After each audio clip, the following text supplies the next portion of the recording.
As you've brought us all together, traveling close and far away, that we could honor the life of Susan Smith.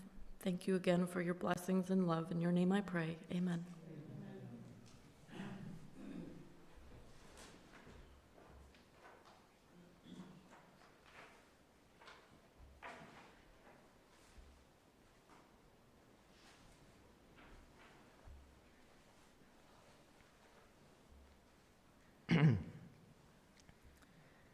My grandma was an amazing person.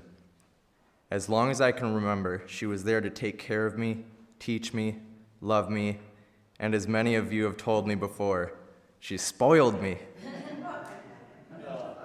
So here are some of my favorite things my grandma did for me over the years. She would always make me her popcorn, and she introduced me to many treats, such as ice cream and pop. One thing I think a lot of us can probably relate to is that if she found out you liked a certain snack or drink, you would then receive such a lifetime supply of that item from her that to this day you'd still probably wouldn't be able to stomach whatever it was. So even though I'll probably never drink another Rock and Rye again, it meant the world to me that whatever I wanted, she wanted me to have as much of it as possible. I also remember when trying to fall asleep as a child, I would ask her to scratch my back and tell me a story from when she was young. She was always happy to do. Some of my favorites were, I would ask her to tell me a story of when she'd get hurt as a child, because she had some pretty intense, exciting stories involving chainsaws, breaking glass, stuff like that. Those were always my favorite. But when I was much older, I had the privilege of moving back in with my grandma for the first time since high school. And as an adult, I became closer to her than ever before. And I made sure to hear as many more of those stories as possible in my time there. My girlfriend Roxy also provided me with a memory I'd forgotten that instantly made me laugh and reminded me just how funny my grandma was too. It was the last time she was in rehab, and we'd packed up all her stuff when we were leaving the facility, and she couldn't walk at the time, so we put her on her red scooter and started to head out. And with Roxy and I walking behind her and Dad in the front, suddenly, without a single word, she set the scooter to about the absolute maximum speed it could go and just took off, nearly running Dad over. We just kind of watched in horror and gut-wrenching laughter as she sped down the halls, drifting around corners and dodging employees like a professional, just heading for home. At home, we would reminisce about how she'd take me to the zoo for what felt like every day as a kid. I think I was the only kid to find himself sick of the zoo. But it was great. As an adult, I was training for my license, and I told her I wanted to take her there one day. Unfortunately, as her mobility declined, I never got to. But I remember for those last 2 years I lived with her, and we would tell each other just how happy we were that we got to live together again and see each other every day. Helping take care of her was a great privilege, and it made me happy to think I could do for her after the lifetime of things she had done for me.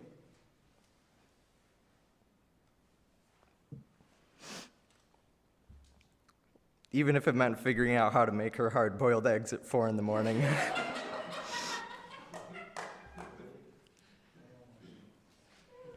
It was always worth it to see her smile and tell me I was her lighthouse in the night.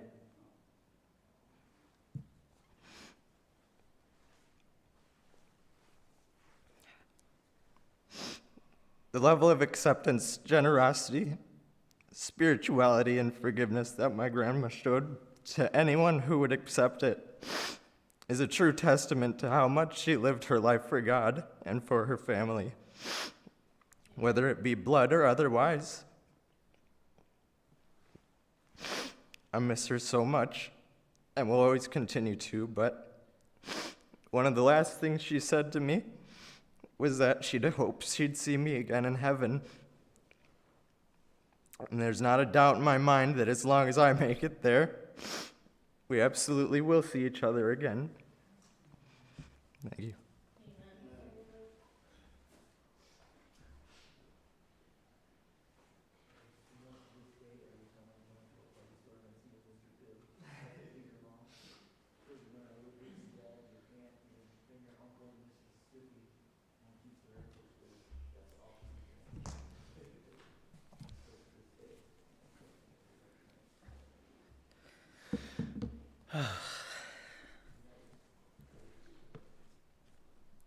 So, boy, I don't know if I'm going to be able to do this.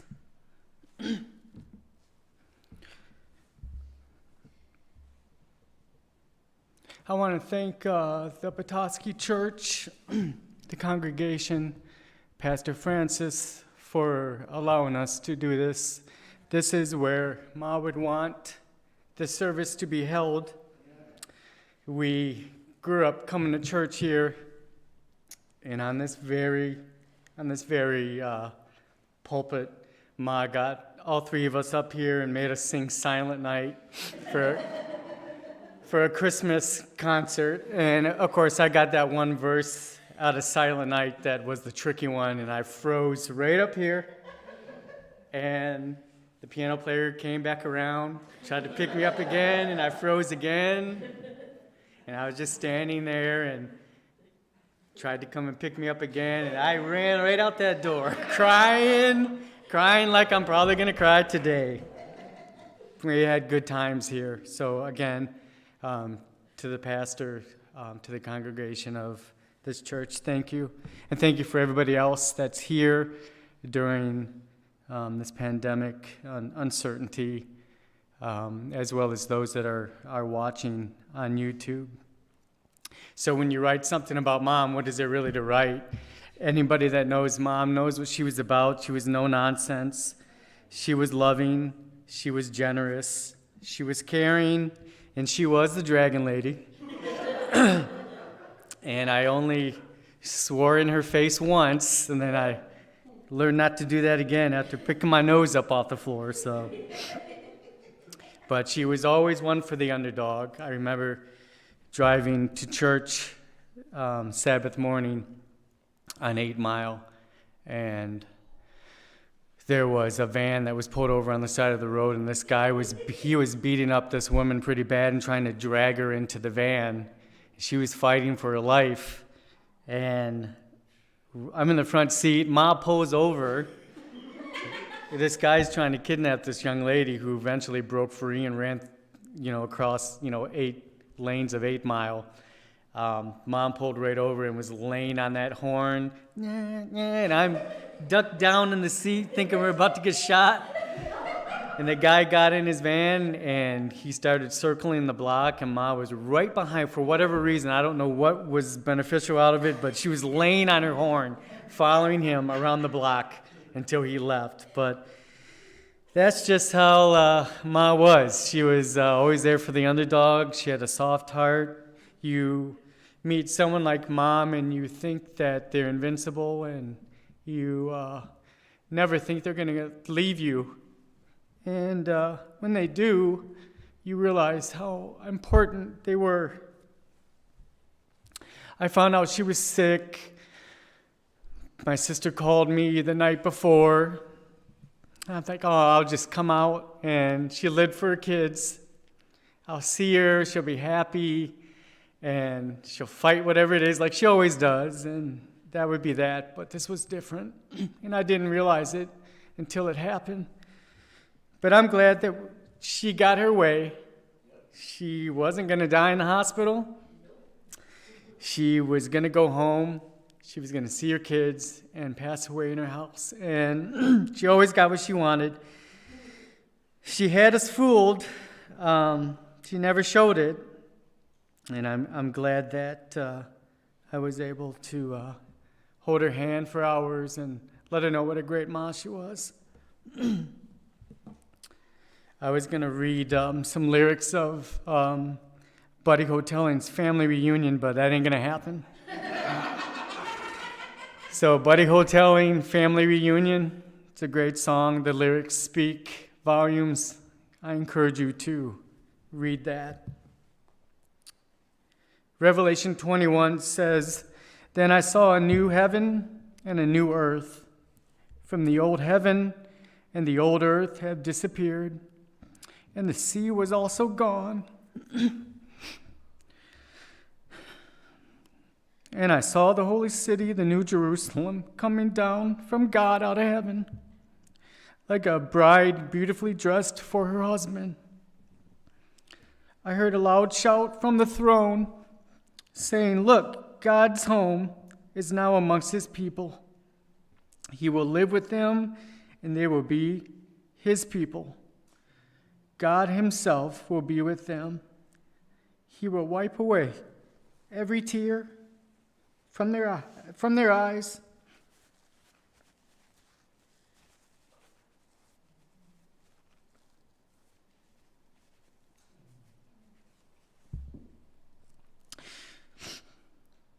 There will be no more death, or sorrow, or crying, or pain. All these things will be gone forever.' And the one sitting on the throne says, 'Look, I am making everything new.' And then he said this, 'Write this down, for what I tell you is trustworthy and true.' And he said it. It's finished. I'm the Alpha, the Omega, the beginning and the end. To all who are thirsty, I will give freely from the springs of the water of life.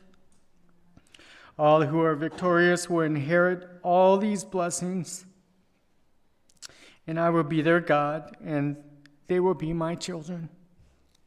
Rest in peace, Ma." Amen.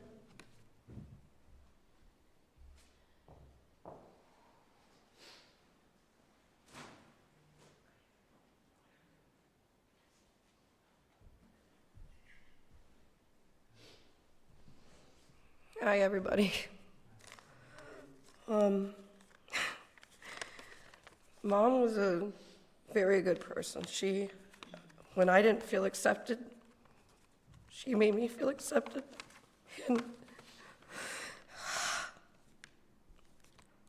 all these years I have been with Mom has been a journey. Going in her room to see her smile was the thing I looked forward to the most. Juan and I would always go in her room at night and give her medicine and have our late night talks with her, because she used to stay up late. She was always a night owl. When I questioned my faith, she was always there. Like a lighthouse, she always guided me back to Jesus. She was a true light in our home. She always was happy to see the grandkids. She really connected to them. My one son passed him. Every time they saw each other, they would hug and say, "I love you." It's been hard these past few days without her in our home. Our home feels totally empty without her. She was the glue to our family, and we loved her for that. When I lost my grandmother, I thought I'd never find that strong soul again, till I met Mom. She was my hero in so many ways. And I know she's sleeping now, and finally in no more pain. When Juan and I would take care of her, No matter what, seeing them both together, watching Wong talk to her, and her telling him to talk louder was great. She inspired me to keep going and to always pray when things looked rough. We had this saying as we would go to bed. We'd always tell each other, "I love you," a bushel and a peck, and a hug around the neck. Her love was endless, and I'm very grateful to have had all these years with her. It's been truly an honor to be able to have been taking care of her with Juan and everybody else. Sleep tight, Mom, and don't let the bed bugs bite.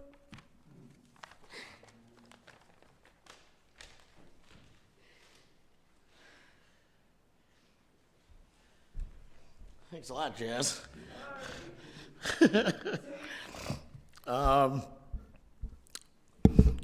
I would have wrote something down, but my mom knows I wouldn't have wrote anything down. She always knew that I just kind of would go up unprepared and do stuff like that. But I was really trying to think about what to say about Mom. There's so many memories. Basically took care of my father and my mother's place for the last 20 years. And I want to say a quick thank you to my brothers, because when he came, he helped me finally get their place back the way it should be. So I really appreciate that. My mom was my best friend. I was her protector. She was mine.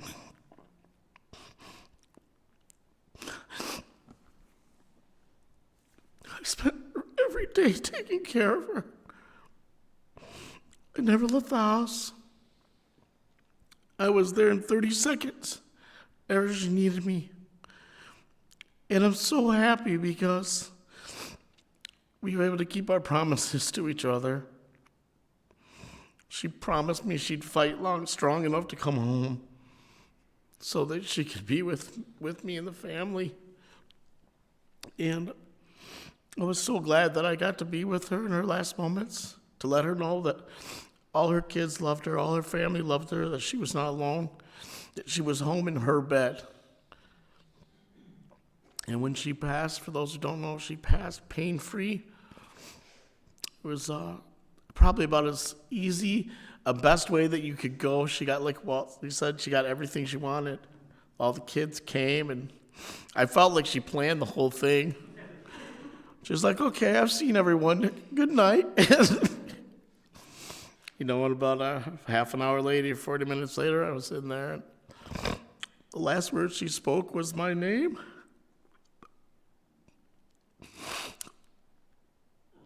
It was really hard. She would call me from the hospital. "Why can't you come to my room and take care of me?" And I'd say, "Mom, if I could be there, I would be there, but you gotta fight, come home so I can take care of you one more time." And she did it. She loved me that much.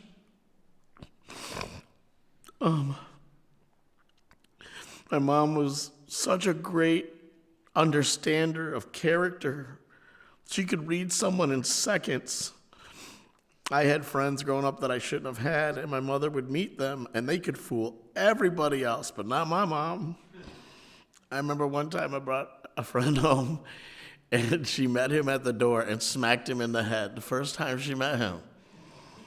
And he looked at her and said, "What was that for?" And I'll never forget what she said. She said, "That's for what I don't know about."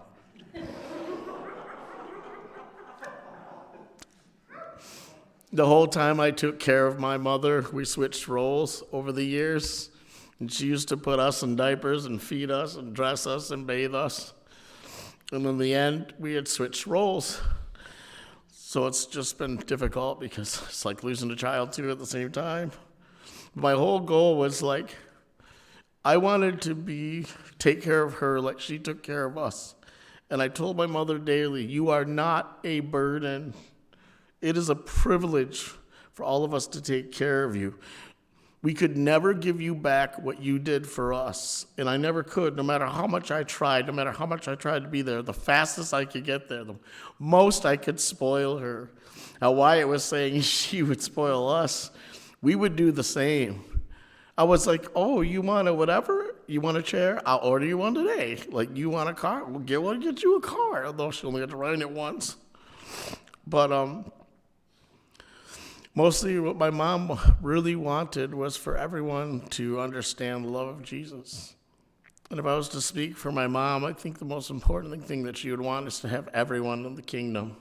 She was all about family. Family was everything. I remember so many nights my mother, like they said, would be up at 4 a.m. and like, but call my uncle at 4 a.m. And it was so sweet because no matter who it was, Uncle Dougie or Aunt Sarah, whoever, they'd always answer the phone and be so sweet. It was like time didn't matter. It didn't matter if it was 3 or 4 a.m. or even if it was by accident, and they'd still talk to her. And their words would get her through days, believe me. She loved her brothers and sisters so much.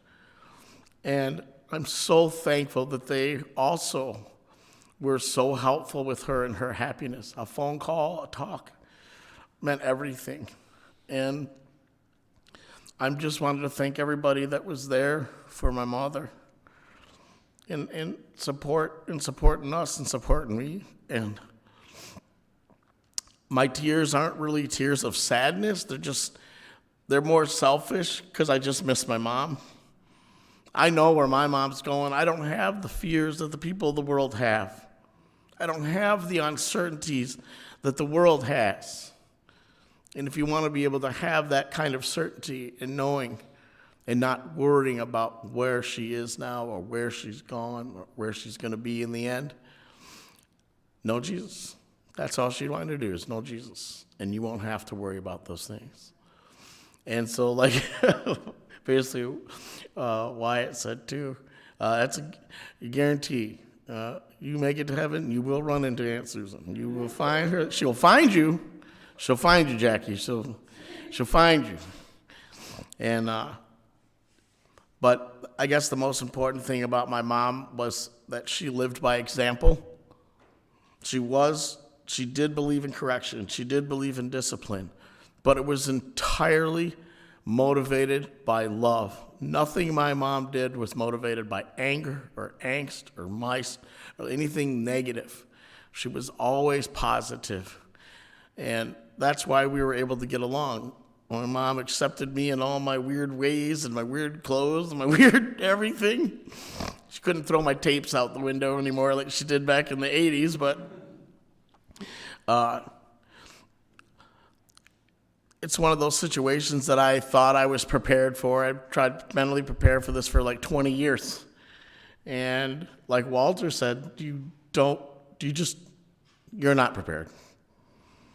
And I really feel for all of those people who have lost this year. 2020 has been very rough. Of course, I lost my father, my cousin Chris. It's been it's been a lot of pain this year. And I just wanted to real quickly say a prayer for not only our family, but for all the people that are suffering loss and struggles right now. Not just loss of lives, loss of jobs, loss of stability. This world is a hurting place. It's a scary place. It's a dark place. But this doesn't have to be the end. My mom would have preached that from the hilltops. And that's why when they said they were going to sing Mansion Over the Hilltop, I was like, you can't do that. I sing that to Mom all the time. I don't sing it well, but anyways, I just wanted to say thank you to all of you guys for being here and for always being there for my mom and our family. And Petoskey as well, she already talked about. And so I'm very happy that she got to be here. And I know we're going to have other stuff and prayers too, but I really feel like I need it. Dear Lord, thank you so much for giving me such not just a great mother, but a father who adopted us and probably brought us out of abject poverty to very comfortable lifestyles and took such good care of us and loved us beyond anyone's example. And Lord, I just ask that you'd be with each of us in the family, that we all can take away positive things and positive memories and move forward and support each other and love each other. Let nothing get in the way of family and understand the importance of each other's love. And thank you, Jesus, for letting my mother go peacefully. Amen.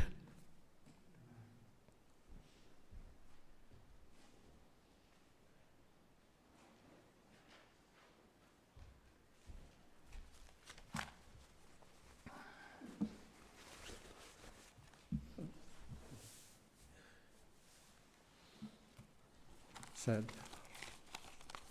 where can one begin to describe their favorite mother-in-law? That is how she would start a phone conversation when she would call. She'd say, "Hi, John Cook. This is your favorite mother-in-law." She liked to refer to me as her favorite son-in-law, which I very much appreciated, even long after the fact when I realized that I was her only son-in-law. It was kind of our little joke we had. It's difficult for me to remember my first memory of her because I was very young when I first met her. One of the first things I do remember was in Pathfinders. She taught the weather class. We learned about clouds and all the different names of the clouds. And I remember her being interested in the ham radio, and she'd carry the little 2-meter handy walkie-talkie with her and talk on that. And she was extremely devoted to her 3 kids, and she would transport them wherever they needed to be, no matter what the weather was, and she would get them early. I was actually commenting on the way here, we were a few minutes late. I said, if your mom was driving, we would have been here half an hour ago. She put countless miles on her blue Ford Escort station wagon, and she also always made sure that she provided in the way of food. She never wanted there not to be enough food.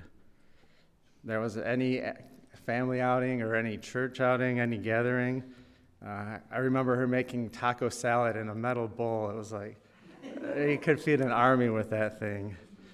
And Thanksgiving, that was always a special event for her.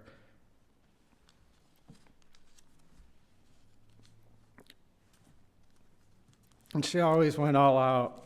She'd spend hours and hours making the food, and she never complained about it. And no matter how many people were there, towards the end, kind of different people had come and gone, and sometimes we'd have more people. Sometimes it was only like six or 8 maybe. But she always had the same amount of food. It was like, I don't know, we would have to try to eat it somehow. And she was an avid supporter of Christian education, and she made sure that her 3 kids were able to attend the Adventist school throughout grade school and all through their high school years. And even though it meant a great sacrifice to her, whether she was driving all the many miles or spending all the time taking the kids back and forth, not only to the school, but they had all the extracurricular activities and the Pathfinders. And she also, I remember her financially supporting them. I'm not sure if it was in grade school, but especially in high school. She went to work for REI Corton, working in the factory so they could go to school. And she was very proud of all her kids.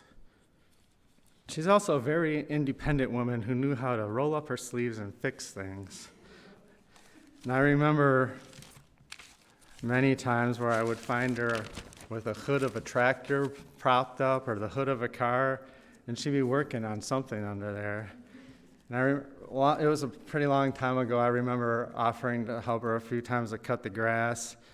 I remember slowly coming back into the house and going to ask her if she could help me start the tractor because I couldn't get it going. She'd go out there.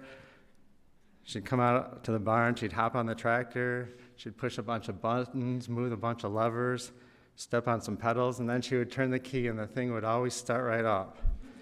And she could do the same thing with cars, too, and she could fix her own tires. She was a very caring person who made everyone feel accepted and loved. She seemed to have a knack, Walter mentioned this, and I think maybe John, that she would stick up for the underdog. And if she was on your side, you knew that you weren't going to be in trouble. She would stick up with you, and you better you're happy she was on your side. And she enjoyed having conversations with me.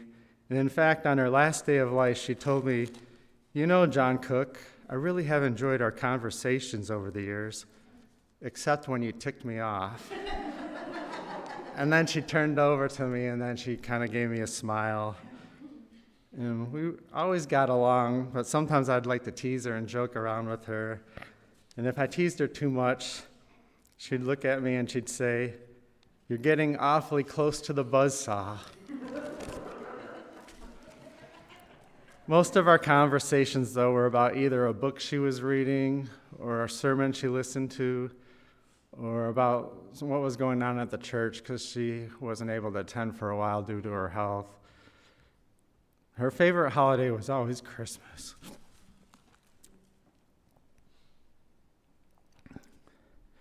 It was like a really big deal to her to get together with the entire family and see all her brothers and sisters, nieces and nephews, sons and daughter, grandsons and granddaughters, and all her extended family. And of course, any friends that were in attendance, because as I mentioned earlier, she treated them as family as well. And after we finished celebrating with the extended family, we'd go back to her house, and then we'd celebrate with the immediate family. And we'd gather around in a circle, and we'd exchange gifts. She always enjoyed this part and watching the entire family open their gifts, which she accumulated over the course of the year.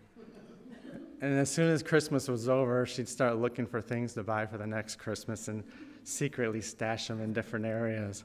I think you guys might even be finding stuff that she probably stashed away and didn't remember where she put it. I always enjoyed the gifts I received from her, but the best gift I received from her was the gift of her daughter, my wife, Pat. When I look at her, I see many of the same qualities that I see in my favorite mother-in-law. It was a privilege to be her favorite son-in-law, and I'll truly miss her.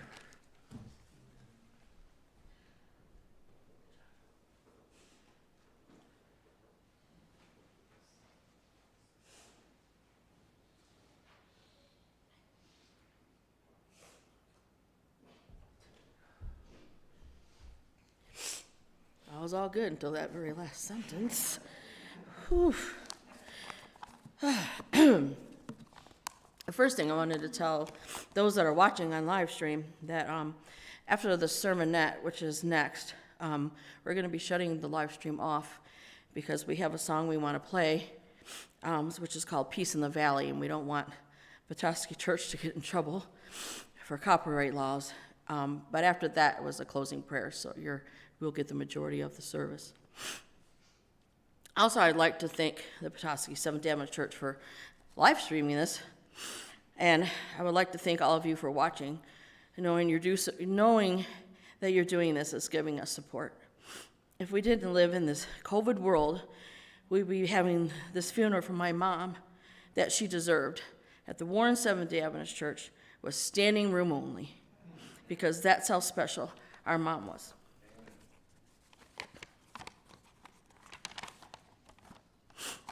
My mom was the most amazing mother. She was strong and beautiful. She loved us so much and put my brothers and I first in all she did. One of the things I loved about my mom was that she was a no-nonsense lady. You always knew where she stood in any situation. For example, when we lived in Mississippi when I was the age of 8 years old, there was this other mom in the neighborhood who was kind of a bully. One day, all the kids in the neighborhood got chalk from this lady's daughter, and we're all making pictures with her in their driveway having fun. And her mom came out and started yelling at us and got buckets of soap and water and told us we needed to scrub her driveway. Well, when the lady went back into her house, I ran home, and I told my mom what was happening. And my mom came back with me and told the lady that there was no need for us to have to scrub. She grabbed her hose, turned it on, and started spraying the chalk right off. So this infuriated the lady. So my mom decided she needed some cooling off too, so she then proceeded to spray her off as well. Let's just say that lady never messed with us after that. When we got older and we were teenagers, my mother hated when my brothers and I would wrestle in the house. When she would have enough, she would literally get a pitcher of water and come from nowhere and throw it all over us, which stopped us in our tracks. Even friends who came over got it too. We would warn them and they wouldn't believe us until they too were sitting sopping wet. And we would crack up seeing the disbelief and shock on their faces. If it weren't for my mom, we wouldn't have had the privilege to go to Adventist schools for most of our elementary years and all of our middle and high school years. I'm so grateful for my mom's steadfastness as a godly woman that I was able to be in schools where God was first in all we did.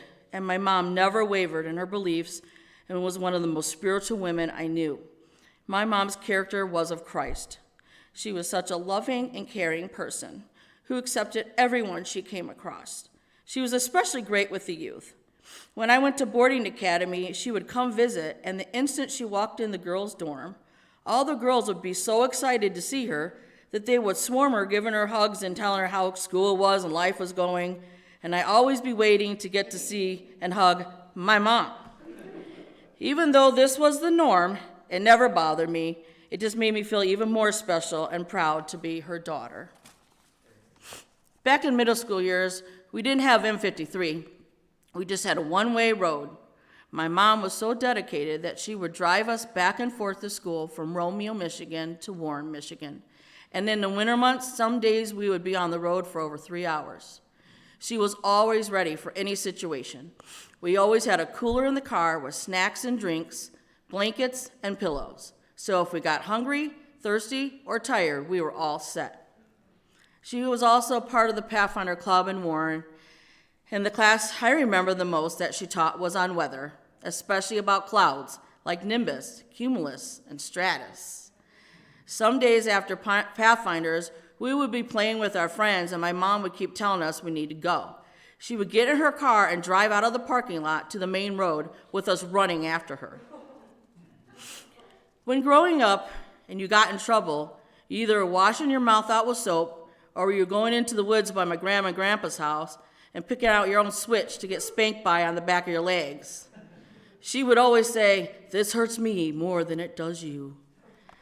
I will also never forget that my brothers would sneak rap tapes in the tape player in the car to listen on the way to and from school. My mom would usually notice about halfway to our destination, and not only would she grab the cassette tape out of the player, she would also then grab the tape itself and yank it out at least 3 times. Before rolling down her window and throwing it out of the car, she would then say, "That way, someone else finds that junk, they can't listen to it either."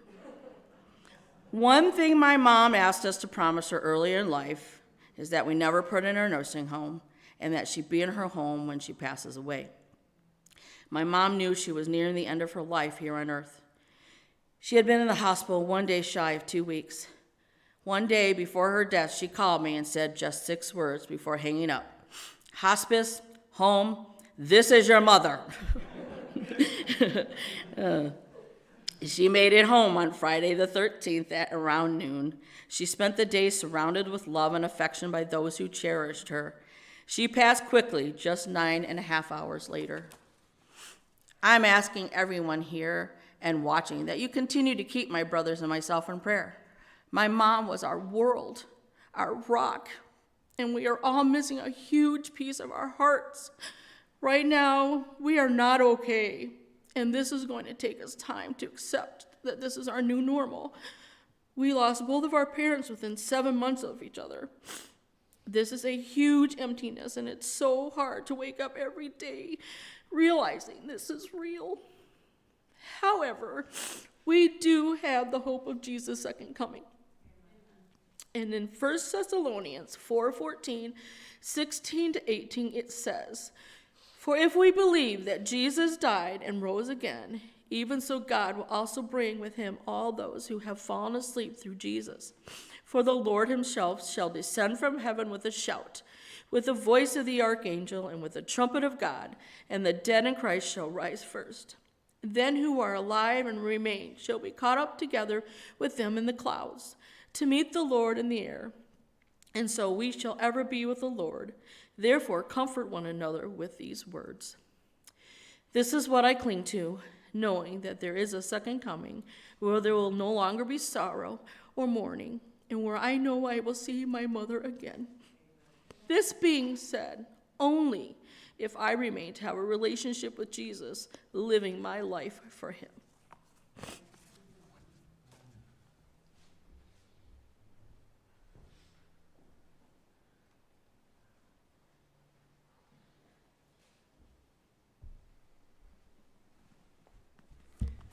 Thank you for all those beautiful, beautiful thoughts, memories of Susan.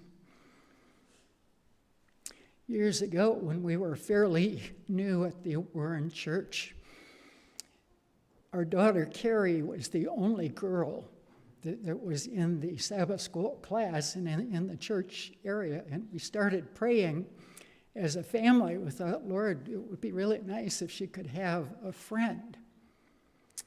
And it wasn't too much later, we heard about this singing group that was coming down from Petoskey. It was a new trio that sang a song called I Shall Not Be Moved.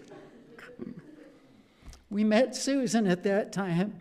We began a lifelong relationship with Susan, with Patty and Juan and Walter.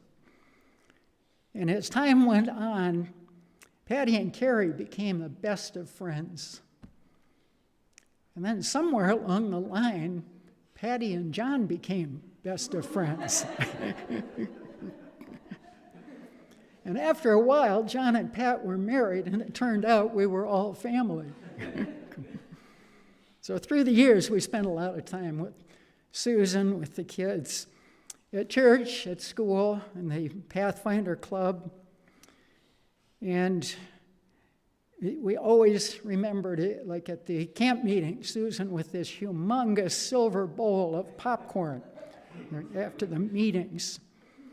And also, anywhere that we stopped, no matter where we were, Susan always had a watermelon in her trunk for something.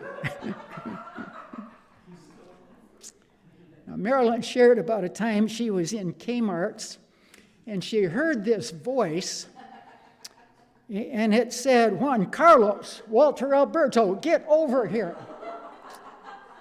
And she said to herself, I think maybe that's Susan. And you would think, who else would be in Kmart's with Juan Carlos and Walter Alberto? It had to be Susan. You always knew that Susan meant business when she used the full name for the kids. Remember Susan going with us to the Colorado Camporee in 1985, and she was big into the ham radio at that time. She was kind of in her glory in being able to spend that time there. But that whole trip was a wild experience for all of us. Just getting out there, the fundraising to make it there, it was a lesson of faith and perseverance. Now, I remember visiting the New Haven Church many times when Susan was out there. She was a part of a pilot group from the Warren Church that went out to start the New Haven Church and to carry things on out there through the years. And Susan loved her church. Whenever you went there, if you went for a fellowship meal, if you went for different activities, if you went for a corn roast or whatever, Susan was always involved. And I remember several times visiting her while she was in the hospital and having to scoot our chairs up close to the side of her bed so we could speak in her good ear so she could hear us. When we began the year 2020, we all, I think, had high hopes for it. 2020 just seemed like it had a good ring to it. It was something where we thought we were all going to see things a little bit clearer.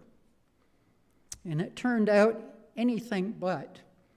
Unfortunately, that was the year that we lost both Chris and Susan. It's been a very trying year for all of us. And when you think about such things happening, it reminds us of a statement by Jesus when he says, "An enemy has done this." It was in one of his parables. In another place in the Bible, in the book Ecclesiastes, it says, "To everything there is a season, and a time for every purpose under heaven, a time to be born and a time to die." And the question that many of us have when we get to that point is why? And that question deserves an answer. Life on earth was not always punctuated by death. When God created the world, everything was perfect. There was an atmosphere of love that surrounded everything, and people were to live forever, and death was something that no one even had heard of. That's what God's plan was for his people, and it still is. So what happened? In Revelation chapter 12 and verse 7, it talks about a war that broke out in heaven. There was a person there, an angel, beautiful angel that had been created by God, and he began to develop a spirit of pride and decided that rather than having God decide what was right and wrong for him, that he would decide that for himself. His name was called Satan. He was called the Great Dragon. And in Revelation, it tells us that at one point he was thrown out of heaven and came down to the earth. And when he came to earth, he began trying to destroy everything that God had created, everything that he had planned for his children. We think, well, why didn't God just destroy him right away? And that's another good question. When we think of it, if God had destroyed him right away, everyone in God's kingdom would have served him because they were afraid of him. They wouldn't realize anything about his character. And that's not the kind of world that God wanted. God's desire is to have a kingdom where love reigns. It's the order of the day. And love is something that can't be forced. It's something that requires a free will. But there's a danger in giving people a free will because sometimes they'll use it in a way that is against what God had planned. And often that brings untold harm, hurt to other people. If God had forced everyone to do his will, we'd all be like robots. We'd have no free choice, and there would be no real love. So God knew in order for us to have free choice and to have that kingdom of love, he had to allow people to see what the difference was between selfishness and hatred and true love. In the Bible, we find out that selfishness hurts and destroys other people. But we're told that perfect love casts out fear. When we think of Jesus and the picture of him in the Bible when he came down to this world, he lived his life perfectly in harmony with God's law. And it gave us the understanding that God's law is the perfect picture of love.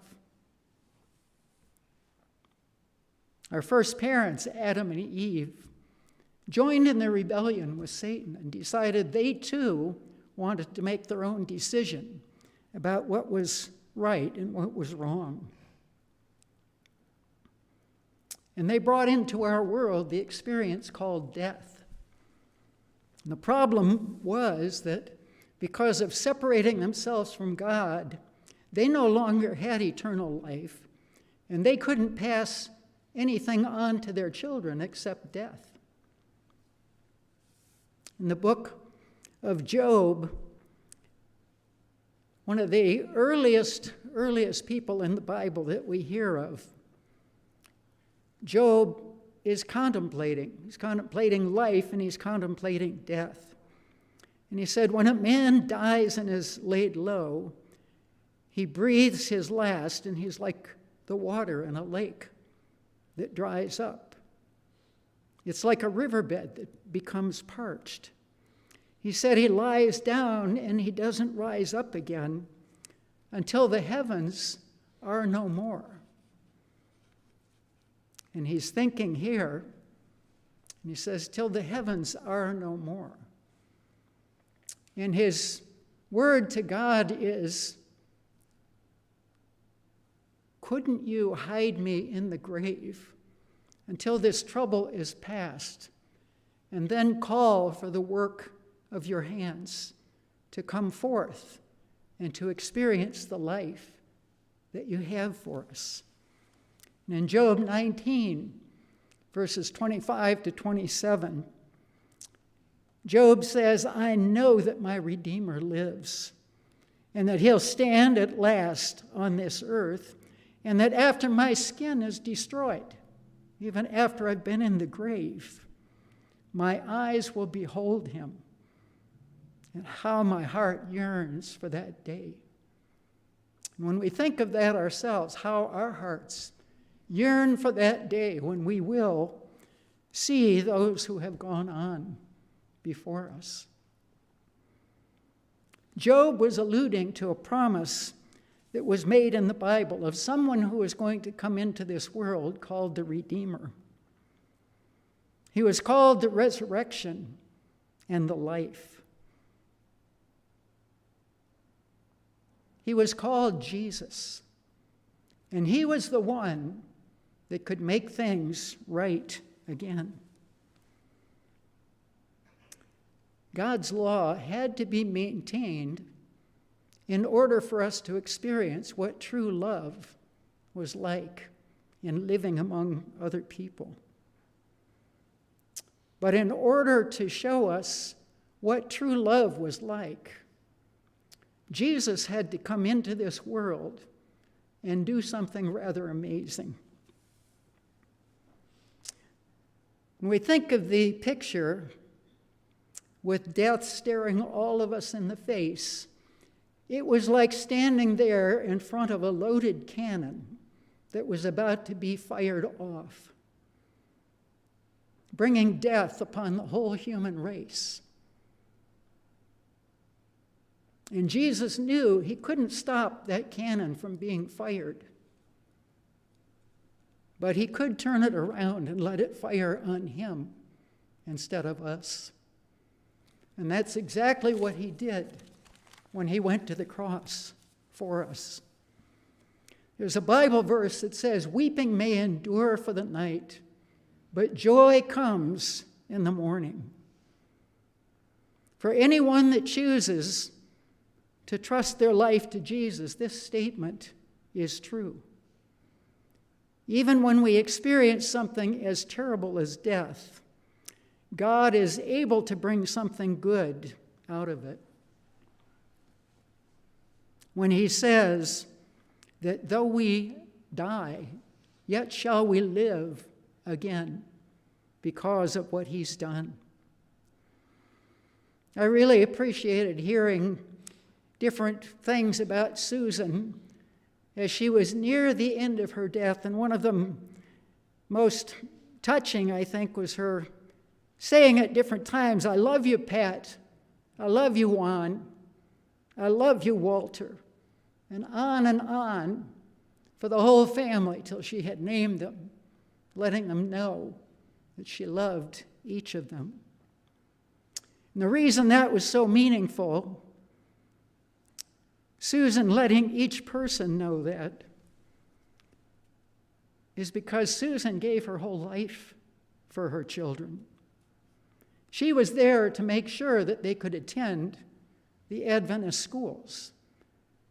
She lived 24 to 30 miles from the school, and it meant her driving almost 100 miles a day, sometimes maybe more, just to go back and forth to school. The song, "I Shall Not Be Moved," fits Susan pretty well, because once she set her mind to doing something, you knew it was going to get done. Her children all knew that she was in their corner, even if she had to be a little bit stern at times. And I was thinking of Juan sharing about his tapes, when she would pull the tape out and then pitch it out the window. His greatest music of the age was gone, just like that. When I think of Jesus dying on the cross for each of us, making it possible for us to be with Susan and to be with each other throughout eternity, if we simply accept the things that Jesus has done, I picture him there on the cross with his arms stretched out, saying, "I love you, Pat. I love you, Juan. I love you, Walter." And on and on and on for all of the family members, for all of the human race. This world certainly is not heaven. But there is a place called heaven. And it's a place where, as Walt shared with us, there'll be no more pain. There'll be no more sorrow. There'll be no more tears. And for everyone who simply will accept the work of Jesus on our behalf, they can all say, "Weeping may endure for the night, but joy will come in the morning." Amen.